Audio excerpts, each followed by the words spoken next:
Hey everybody, this is Cam coming at you with a painting tutorial video. Well, actually this is going to be a little bit more focused on the basing aspect of painting and assembling a mini.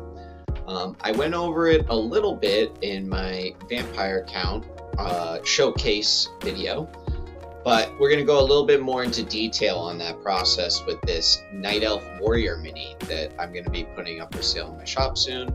You can check that out if you're interested. Links are all in the video description.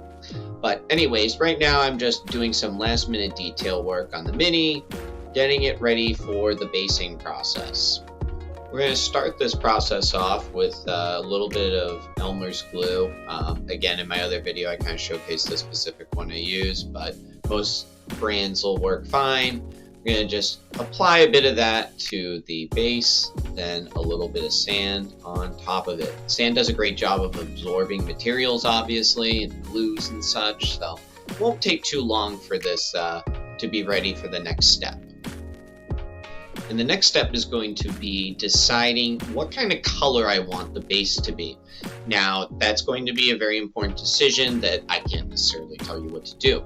I think the army or miniature that you're painting and the story that they're embarking on, all those kind of things can inform the color.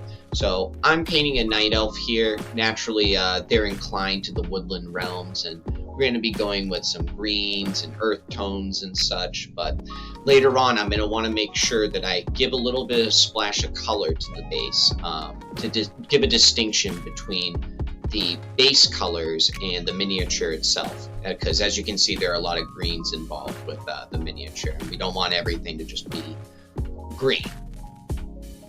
After you've applied the color that you desire for your base, you're going to want to make sure you go around the sides with a black.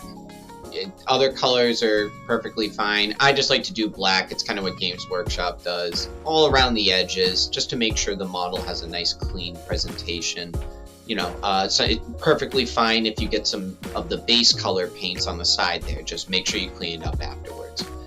And now you can see I'm applying some of this sand. Again, something I showcased in my vampire hobby video. That sand's going to give like a little bit of splash of color. I have like oranges and yellows. I'm going to be applying those little patches on the base of the mini. Also, you probably saw a little bit of footage there, finishing up some last minute details for the base there. A little cat companion, or I should say warrior cat companion, for the night elf. We're going to glue that on, and any other last minute details I can think of for the base. Some bushes and other pieces of vegetation that you might typically find in a forest. Anything that feels appropriate and again might break up that color difference between the night elf's armor scheme and the earth tones and greens of the base. We want a little bit of diversity in our color pool here.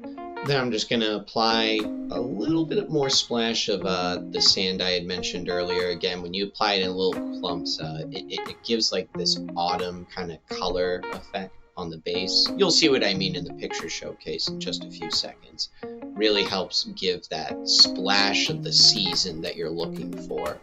And here we go. We've got a completed mini, folks. A lovely night elf warrior and her warrior cat companion. Quite happy with the results of this one. Beautiful looking base, nice looking mini.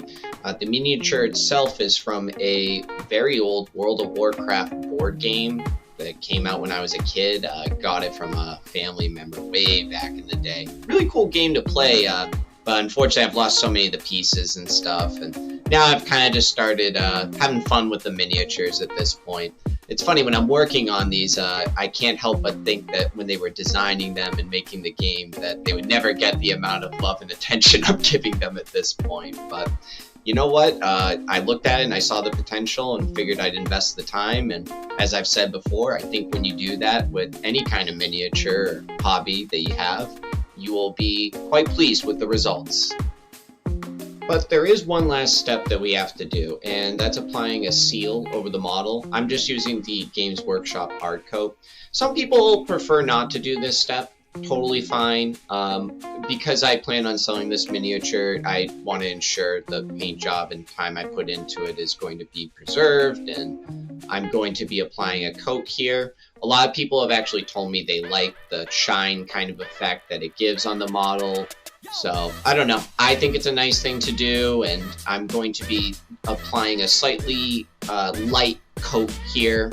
The heavier it is, the more shine you're going to get, the more you kind of loosely apply or water it down, the less you'll get of that. But I kind of find regardless, you are going to get a bit of that kind of glossiness or shine effect from whatever kind of seal you're using. So you're gonna have to live with it if you want to use it. I'm sure there are some products out there that don't give that result, but this has been my experience by and large using seals of the models afterwards.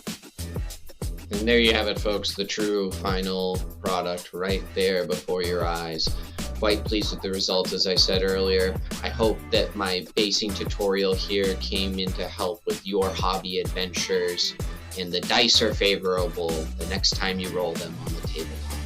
Thank you again, and have a great day.